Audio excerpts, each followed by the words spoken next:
Steve Hayes, thank you for taking out some time to talk to us about the TOPRA board election process. We have a few questions for you just to help members understand elections a bit better around TOPRA, and also they may wish to find out a bit more about what it's like to be a board member or a president. So I'm just going to ask you a few questions here. First off, why did you decide to become a board member at TOPRA? I haven't been a member of the organisation for over 30 years and valued it at every level and stage of my career. I felt it was an opportunity to give something back. I've had previous experience on other boards, and it was the experience that I felt could come in handy for TOPRA, so I was pleased to put myself forward. Excellent. And how would you describe your experience sitting on the board? It's been amazing. It's great working with a dynamic team of other board members.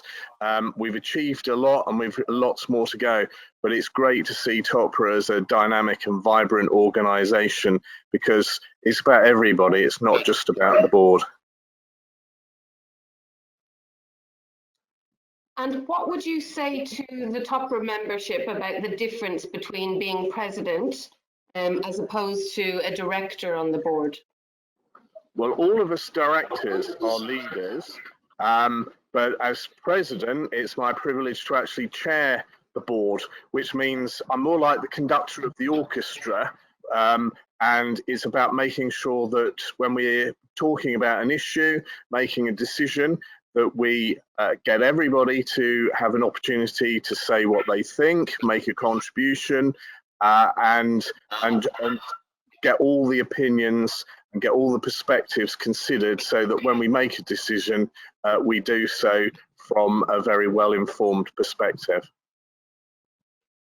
And as always, with any board, there's going to be challenges. So what have you found to be the main challenges?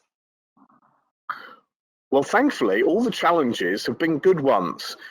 It's a busy time for TOPRA, and I think we've done very well. As members will know, we had transitioned from Linda's leadership at the end of last year over to Kevin's, and during this current past 4, 5, 6 months, we've been dealing with the COVID-19 pandemic. And I'm delighted to see that the way that the organisation has coped and prevailed, largely online, so that staff, volunteers, board members, everybody has worked really very, very hard to make sure that as far as possible and as safely as we can, we've continued to deliver what we need to deliver for our members, particularly on training and all the other things that are important. Lovely. And finally, what one piece of advice would you give to a TOPRA member who's considering nominating themselves for the president-elect or board position?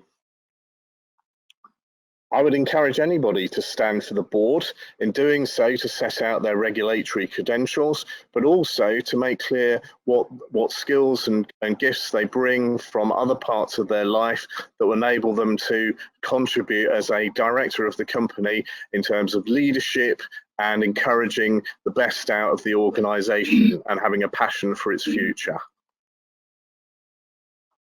Even if you're not putting yourself forward for election, I would encourage all members to vote in the elections to ensure that we have a dynamic, energised board with a passion for TOPRA's future.